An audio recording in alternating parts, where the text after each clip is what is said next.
Good morning, everybody. As our program director has said, my name is Kamendran. I lead our sourcing and procurement and supply chain practice for Accenture Consulting in South Africa. Delighted to be here. First time in East London, I have to say. So it is a real city. I'm going to take all of that back to Joburg. I was saying to somebody at breakfast, I was amazed how full the flights were coming to East London yesterday when I flew in the afternoon. So it's a really good sign.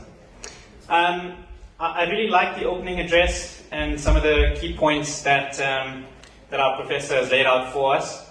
I do think we are at a very interesting tipping point if we look at the world of procurement.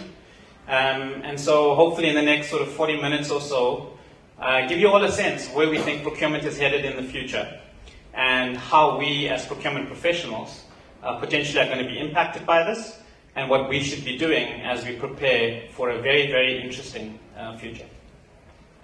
I think the key question that I really liked from the professor this morning was, how do we balance quality with dwindling resources?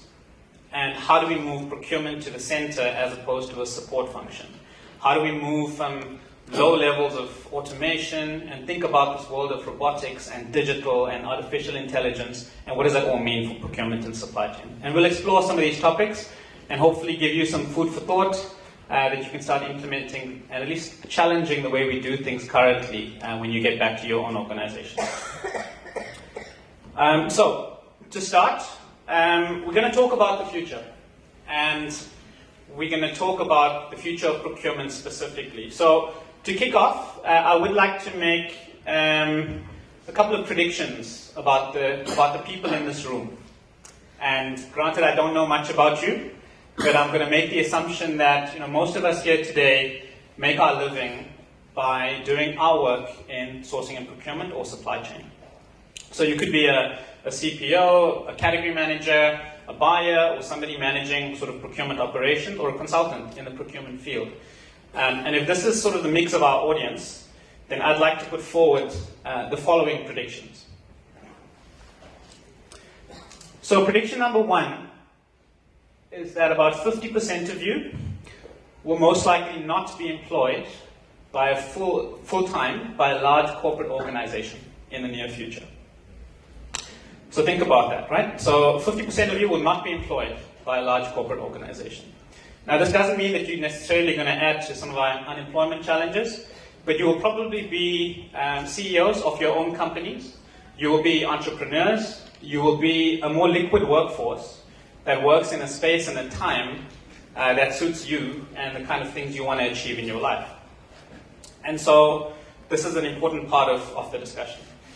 The second piece is that the 50% of you that will be working for a large corporate organization or a large institution, your success will hinge on how well you deal with this liquid workforce. So you are going to have to depend on this set of partners to make you successful. And how that integration works is going to be key to your own success. So the futures of these two groups are going to be really, really intertwined. So that's prediction number one. Prediction number two is that if today you work for an organization or an entity that has a chief procurement officer, there's a strong chance that for about 50% of you, that role will no longer exist in a couple of years' time. Rather, we believe that the chief procurement officer role will transition to something more like a chief value officer, or even something like a chief ecosystem director. Okay? So why do we make this assertion? Why do we make this prediction? We have strong evidence in a lot of the global research that we do that in the future, where networks, where partnerships, where all kind of interlinking entities will start to be important, procurement will play a central orchestrating role in driving those partnership strategies and architect who does what. And if you think about the fact that procurement is one of the few organizations, one of the few entities in an organization that sits on the boundary of the internal part of the business and is the face to the market in many respects, procurement is that entity that is best placed to play this ecosystem director sort of a role. So that's prediction number two. And as we kind of sit here at the bottom end of Africa, and we think about these predictions, And we may be tempted to think that these things are kind of really, really far away. But in my view, this is quite a dangerous assumption. And so the +1 prediction here is that all of this will probably happen within the next 3 to 4 years. So really, this is just it's a blink away, if you think about your careers. So with these predictions as a base for our starting point, I want to spend the next 40 minutes or so sharing with you why we believe these predictions have a strong chance of becoming reality, and why, as procurement professionals, we really need to be prepared for this next evolution of procurement. So let's reflect here a little bit and think about our history as a procurement organization, or as a procurement capability. What you'll see is that from the 1990s up to about 2005, procurement really did thrive as a capability, right? We saw maturity, we saw excellence, we saw key processes and capabilities, reach really good levels of understanding. And so these were things like structured contract management, methodologies around strategic sourcing, focus on category management, requisition to pay became more formalized, supplier relationship management, procurement strategy. All of these capabilities really did grow and really became something that was considered to be important and strategic within the organization. And then 2007, 2008, globally we had the global recession and the global financial crisis. So what happened then? We saw most organizations across the world turn to their procurement organizations to help them drive cost savings to effectively survive and manage through this very difficult global crisis. And so at the same time, we saw technology certainly became richer in functionality, became something that users adopted more readily. But we also saw lots of legislative requirements to help manage risk in these times, right? So our professor spoke about the fact that when we deal with suppliers, the risk associated with appointing suppliers, how do you make sure they don't go bust? How do you, think about long-term value, etc.? All of these things were quite prevalent during this era from 2007 to about 2013. Lots of focus on regulation, and procurement had to help drive a lot of that. And then as we move into the yellow blocks there, 2014 to 2016, 2017, procurement faced another disruptor, and that disruptor was digital. And so we've seen over the last 3 years, the digitization of everything, right? So we've seen processes become more digitized, we've seen interactions with suppliers become more digitized, our interaction with customers and end users taking more of a digital flavor, lots of rapid maturing platform technologies. So sensor technology was the other bit that actually grew quite a bit during this phase. So these are some of the things that have impacted procurement over, I would say, the last 3 years. So, you may be sitting here looking at this picture, saying that, within the academic institution context, within the PERCO context, where are we on the spectrum? And, you may still say that you're in this mode of perhaps cost savings is still what we need to focus on. But I would argue that all companies in South Africa really need to look at cost reduction differently, right? Procurement has become more and more, as we take center stage, it's not about cost reduction necessarily, it's about value creation to the organization. And that value creation is not just, the bottom line impact, but also top line growth. So research shows, that there's obviously limits to which you can push suppliers on price, for example. After that, you need to think about different ways of working for the relationships to be sustainable and for the relationships to drive value both ways. Okay, so as we stand here now and we look over the edge into 2017 and beyond, what is it that we see procurement organizations thinking about? To answer that question, we go back to some good old-fashioned research.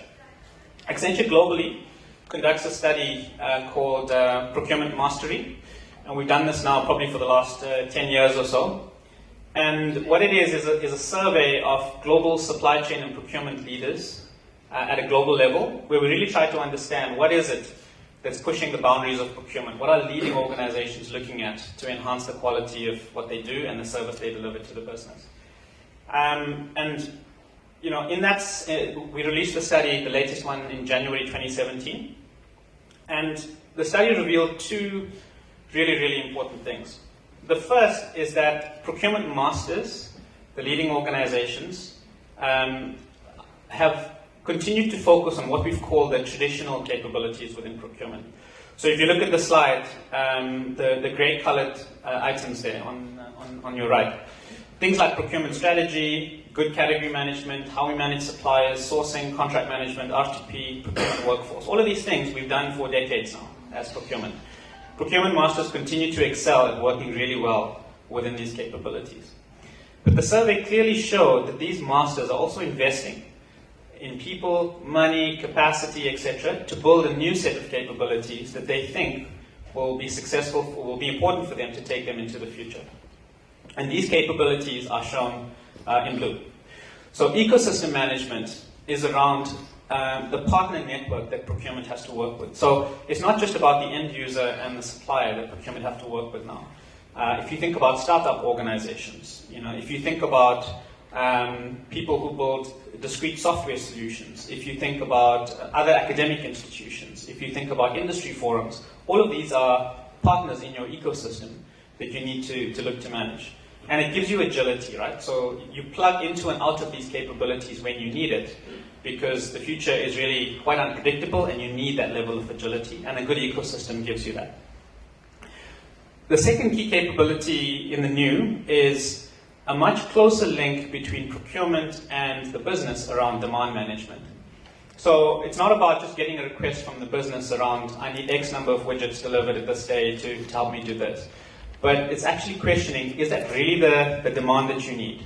Is there a way to optimize that demand? Can we consolidate demand? Is there a new technology we can investigate to reduce demand? And we see procurement leaders asking more and more of those questions as they think about this piece. Insight management is really about how we use analytics more aggressively within the procurement function, right? So Octavius used the example of the spreadsheet. And in the future, you're going to have so much data from so many different data sources that kind of doesn't seem to make sense. But you're going to need analytics capabilities to really interpret and synthesize what is the data actually telling you, and how can we drive insights and actions from that data. Risk and regulation we've spoken about. I think, again, there are certainly today software tools that you can use to the point of our professor earlier. They can actually help you run these assessments on suppliers and say these suppliers are connected to politically exposed individuals, and these individuals are linked into these networks, and therefore it's a risk if you engage these guys, right? So some of these tools are out there, and I think we just need to start looking at them more aggressively as procurement. Finance and control. So for me, the worlds of finance and procurement are kind of blending into each other now, right? If we as procurement are not integrated into our finance organization, that's a massive issue. So the procurement masters work really hard at understanding this. I think, the typical thing that we see in working with clients is procurement will claim, I've saved, 100 million rand in these categories of spend, and the CEO then looks at the number and says, but I don't see it on my bottom line, right? And that's because the way finance takes out money, it takes out these things from budgets, redistribute budgets, all depend on how we work with procurement to do that. So there's a lot of focus on that. And then lastly, digital. And we see a lot of focus on masters on really having somebody or a team thinking about new technologies, digital technologies that can help them operate better, smarter, faster in the new world. So this is quite an important concept around the traditional capabilities and the new capabilities that we see the masters focus on. And the second big point about the study was that procurement masters do all of these things really well. Okay, so there's no silver bullet here that says, 4 out of this list is the magic formula for success within procurement. You have to effectively, what the study showed is that the masters focus on all of them to make sure that they have a good level of competence across all of these dimensions. So what's the benefit of doing this? We also measure procurement return on investment as part of the Accenture Mastery study. So when we did this study in 2007, I think it was, we found that procurement organizations in 2007, if you take the cost of procurement, so take the team running your procurement in the organization, you multiply that by 7, that's the value that procurement organization puts on the table for the business. So the cost of the procurement function multiplied by 7 gives you the value. that value is generated every single year. Okay? So that's the annual value that that team puts onto the table. Now, that was in 2007. When we did the study in 2014, that number jumped to 10. So 10 times return on investment. And when the 2017 results came out, that number jumped to 15. Right, so think about that. Cost of your procurement organization multiplied by 15 is the value annually that you should be putting on the table for your business. And that value is not just cost. That value is growth, it's all kinds of other interesting things. But this is how procurement is starting to get measured at a mastery level. And I think something we need to start embracing. So I just want to touch a little bit on some of what the professor said. So if it's above just traditional cost savings, and you think about procurement in a university context, how are we measuring procurement? Can we find a link, for example, that says, how is procurement helping to address the number of students that enroll at a university? Why can't we stretch ourselves to think about those types of metrics, which I think will have a lot more organizational relevance than simply just a cost savings metric? And I think we should really be stretching ourselves to think in that sense. But this transition to mastery is not easy. Okay, it is full with all kinds of interesting things, especially if you look at the amount of digital stuff that's out there. Right? So we see this plethora of things that are really starting to complicate how we look at procurement and procurement excellence. And the procurement masters have really found a way to navigate this whole suite of digital tools and assets that are coming at them. So the reality is, you've got all kinds of things like, IoT, platform technologies, gamification, blockchain, security, digital trust, drones. All of these things are impacting our world as procurement. And so the question then is, how do we start to think about a framework that can help us in a more simple way figure out how we approach and look at procurement in the future? And so I want to talk to you about that framework now. We see procurement in the future hinging on two specific concepts. One concept is the virtually integrated enterprise, or virtually integrated teams, right? So in the future, we believe that procurement will become a more central core team. That team will certainly be smaller than most of what we see today, and it will certainly be more specialized, right? And why will it be that? It will be that because we'll have other technologies and automation taking away a lot of the noise and giving people the opportunity to focus more on the value-adding procurement activities, like defining supply-demand policies, like working out risk and regulation strategies, like thinking through commodities, etc. So a smaller central procurement team is a core part of this virtually integrated enterprise. We then see that team supported by three groups of interfacing entities. One of that, obviously, are business stakeholders, so that will remain as it does today. The second piece is around embedded procurement teams. So we certainly see many organizations shifting a lot of their procurement capacity and skills back into the business. So people in procurement become more integral to end users. They sit with end users at the core face of operations to really understand how are the commodities being managed, what are the different value creation opportunities we can work on, and how do we then translate that back into value for the business. So embedded procurement teams, I think, is an important concept. And the last one, which I've talked about a lot, is this ecosystem of partners, right? So your central procurement team work with ecosystems of partners, these embedded procurement organizations, and then these business stakeholders. The next part of this framework says we have a set of 4 key technologies that we believe will be overlaid on top of this virtually integrated enterprise. And these 4 technologies are cloud, IoT, or the Internet of Things, analytics, and then cognitive systems, or artificial intelligence. So if we think about cloud, cloud technologies really allow us to move to cheaper, more efficient, more standardized processing systems. So you don't need big, heavy, expensive ERP IT solutions. You can move a lot of your IT solutions into the cloud. And what this does give you is an ability to be more agile. As your business changes, you can change your technology solutions. But you can also do really interesting things like start to leverage social media. And so you have platforms now that can take social media listening data and move that into this platform. So you can actually start to incorporate social media into your decision making in different categories or different spend profiles. Second piece is around the Internet of Things. So this is about connected devices, right? More and more, we have devices that are smart, connected to the internet, connected to platforms, and because these devices are smart, we're starting to see these devices talk to each other, make conclusions about things, and then autonomously take action, right? And later on today, there's a specific session on IoT, which we'll talk through around that. But the bottom line is, because of IoT, we're able to do much better things in terms of improving the way we run processes. We can think about traceability of products and services in a different way, because the sensor technology is a lot cheaper now, and the business case for IoT makes sense. So all kinds of things that IoT is bringing to the table that we need to be conscious of. Analytics, I think, is quite clear, and I've spoken a bit about that, so I'm not going to touch there really. And then lastly, cognitive systems or artificial intelligence, right? So this is around, again, the ability of humans to do more human things, and for us to move the non-human stuff into, clever virtual assistants like IBM's Watson or Alexa. When you speak to Siri on your phone, I mean, that's a way that you are basically, moving some of your admin activities to a smart device. And so more and more of that technology, I think, is going to start to impact procurement, and we'll talk about that in a minute.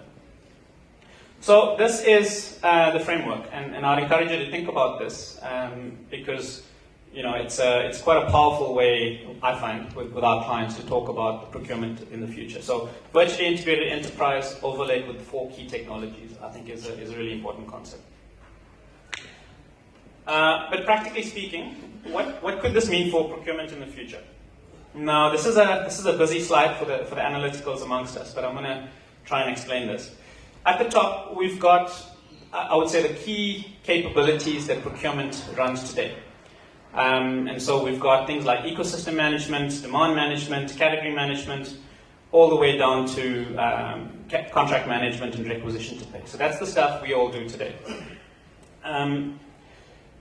We find that if we look at this area of robotics process automation, the research shows us, and client experience tells us, that about 30 to 40% of what we do today has the potential to be automated in the procurement world. And if you look at these orange blocks, that's really the areas where we see a lot of automation potential to assist in the procurement organization. So, RPA is not a new concept. Our finance colleagues, our HR colleagues, our IT colleagues have all been looking at automating processes in different ways, and it's no different for procurement. So, I think the more classic ways of applying automation are really towards the right-hand side of the screen. So, if you look at requisition to pay, for example, managing purchase orders, managing payments, a lot of that stuff is repetitive, right? And can be automated in a clever way. Contract administration is the other area where we don't want people spending ages and ages manually sifting through documents and contracts, when there's cleverer ways to do that. And then the other piece, and the professor alluded to it, is reporting, right? Across all of these dimensions, there's a much cleverer way for us to think about automating reporting, revealing the truth, because it's pure data, it's not being interfered with, it's system-generated reports. And these reports we can automate in a much cleverer and intelligent way. Okay, so the key message on this slide is automation, robotics process automation is really going to start to impact the processes we run today. And for us to do this, we need to try and extract what we do today, all the stuff that's mechanistic, all the stuff that's repetitive, and build that into smart, intelligent software tools that can run it for us, giving us capacity to do more value-adding work. The second piece that I want to talk to is about virtual colleagues or virtual assistants, and this is sort of shown in the maroon blocks on the slide. So virtual assistants are going to become more important as we think about, I would say, a lot of the help desk type functionality, right? So we have a buyer help desk, if we have a supplier help desk, if we have a payments help desk. These are the areas where we see more and more companies employing smart technologies to address supplier questions on these topics. So certainly the Alexas and those types of solutions will get more prominence in these specific help desk type functionalities within procurement. Okay, and then lastly, artificial intelligence. Now, This is a little bit more difficult to see, but the blocks that are outlined in red are the areas where we believe artificial intelligence will start to play more and more of a role within procurement. And you'll see that it touches on many, many areas within procurement. Right? Almost all of it, we think, will have some component of artificial intelligence built into it, into the future. So let me share an example here. There's a chemicals company that we are working with in Italy. And what this company is doing is building a solution that monitors news feeds across the world, right? So there's an intelligent tool that looks at all the breaking news stories that are happening across the world. And that software tool also looks at all the contracts this organization is going in place. So supply contracts of all kinds of raw materials or specialty chemicals, etc. And this AI solution tries to match, is something that's happening in the news today going to impact us because we have a contract for that commodity that might be impacted? So, you think about Toyota manufacturing and needing parts from a certain part of the world, and there's a tornado or a tsunami that hits, right? That kind of stuff impacts you. And so this solution is then able to flag risks to procurement for them to investigate and assess whether this is a real risk or not. And that's really where I think a lot of the world of procurement is going to go. So, in summary, take a look at this. I think it's quite, again, a powerful picture about how our worlds are going to be potentially impacted by process automation, by artificial intelligence, and about virtual assistants. So keep that in mind. And then, is this real? Right? Is this kind of real today? And I want to share a few interesting examples with you.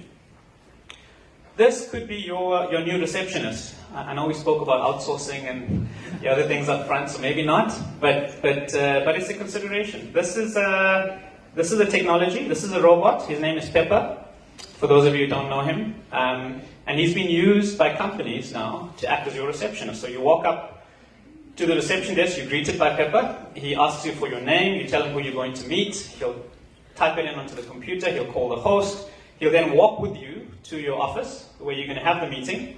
He'll wait for the guy to come and meet you, and then as he walks out back to reception, he acts as a bit of a security guard, right? So you make sure that things look safe and nobody's doing anything that they shouldn't be doing. And then he gets back to reception. And so this is real. This is what many organizations are actually doing today. So the point around this story as well is that the categories of spend that we are managing are going to be disrupted. So if you think about your suppliers that today provide you with facilities management services, they provide you with electricity consumption monitoring, they provide you with all kinds of other things. They themselves are looking at new technologies to improve the way that they deliver service. And I think as procurement, we need to be educated about these things so that we can take advantage of this category disruption that is coming to us. Some other real-world examples. I'm not going to go through all of this, but I think we've seen smartwatches evolve now, and more and more sort of industrial smartwatches. 3D printing, I think, is also going to be a phenomenal change. Why would you invest in a spare parts supply chain when you can print the stuff on site? For some applications. Drones, I think, have been talked about for a long, long time. And I think the dream of having your latest book delivered to you by drone at your front yard is not that far away. And then the digital double. How many of you have seen this digital double? Anybody? So the digital double is basically, it's a high resolution screen, it's an iPad, effectively, that's monitored on this robotic base. And what this does is that robotic base is able to roam and move around anywhere. So I'll share a personal story. I was fortunate enough to go to MIT Sloan in Boston earlier this year to attend lectures for 2 weeks. And while I was there, I saw this digital double kind of walk up to me in one of the outside passages, going towards the lecture hall. So I get there, and the guy waves to me, and I wave back, and we start having this conversation. And I find out that he's actually a lecturer in London that's monitoring how the lessons in Boston are going, and he's kind of just drifting into each lecture theatre, understanding how lecturing is being done. So it's not that far away, and think about it. I mean, the guy didn't have to fly over, no other costs. He can do it from the privacy of his own home. And this is really the kind of technology that is real and being used today. And so all of this for Africa. what does it mean, right? I certainly see a shift in the kinds of conversations we are having with our clients about the future of procurement. Africa is not immune from this. We certainly have lots of opportunity to move into the space. And I do think that our secret and our trick to this is around embracing the digital world, right? With all of the digital stuff that we've spoken about today, with the technologies that exist, digital allows us to leapfrog a lot of the legacy stuff that we potentially would face and really do move into the future. And so what can we do? And I want to maybe end with a couple of these points that for me would be a good summary for you to consider. I offer you here 5 things to think about, arguably from the least complex to the most complex. And there's no magic formula to this, right? I think take out what you need and see what would apply to your specific environment. But I would say that the starting point for this is really to rethink your category strategies and to really think about category disruption in the way that we've described. So all the stuff that we are procuring, I think it's part of our responsibility to say, do we really need this? Are there better ways in which this service can be delivered to end users? Why is this being done? And not just accept a lot of the requests that we get as procurement for different things. Obviously, as part of our category strategies, we need to be very serious about supply development, local sourcing, in line with a lot of the imperatives, but also, we need to empower our people. So pulling that into a category strategy up front is really important. The ecosystem mindset, I think, is something, again, that all of us have to internalize a little bit more. It's not just about end users and suppliers anymore. It is about these sort of left field organizations that can help us start up social networks, other IT partners that I think we should be looking at. The third point is around what we've called the Amazonization of procurement, right? So it's a bit of a tongue twister, but if you've ever bought anything on Amazon, you know how easy it is, right? It feels so easy, it's so intuitive, and the way recommendations come up, they kind of start to know you quite quickly. So I think if we can find a way to make the buying experience simpler for the people that we work with, I think technology will be embraced. But we really do have to think about how do we simplify a lot of that interaction. And then embracing big data, embracing analytics, and the tsunami of data that's really going to come our way. Interestingly, we see people start to look at this role of a chief data officer as something that's quite a tangible move in that direction, right? So why not have a chief data officer? Because everybody always complains about the quality of their data and that sort of stuff. And so many organizations are seriously looking at this as a new role to help them move into the digital space. And then lastly, moving to real-time operations, right? So again, we can't afford to be on the back foot. Every time somebody asks us what is our spend in this category, and we spend 3 days to draw up the analysis report. All of that stuff really should not be happening in the future, right? So we need to move more towards predictive spend analytics. We need to get better at understanding our markets and the suppliers that we deal with, so what we've called market intelligence 2.0. And then just embracing intelligent automation and artificial intelligence, as we've shown on some of the slides. It's coming. We just need to figure out how and where we shape, where that's placed within our different worlds of procurement. Okay, so 5 key takeaways for you to think about. And maybe just the last picture here is we do really feel that this is quite an important inflection time for procurement. And I don't know how many of you know the Kodak story, but I'll repeat it. But Kodak, for those of you who don't know, actually invented the world's first digital camera in 1975. And in 2012, Kodak filed for bankruptcy. Okay, 130 years the company existed and it filed for bankruptcy. So what caused this? And many people looked at the Kodak case study and said the main thing that caused this was fear, right? Kodak executives, when they invented the digital camera, thought that promoting this product would cannibalize sales in their film business or their traditional sales. So for 37 years, Kodak executives ignored the fact that the world, consumers, technology was all moving into this digital space. And that's ultimately what led to Kodak's downfall and elimination from the market. So we don't want to be a Kodak as procurement, right? We do want to be relevant. We do want to be center stage. So there's no magic formula, like I've said. It's quite an exciting time to create our own future. And for me, as you go on to this exciting journey, I wish you the best of luck. Thank you very much.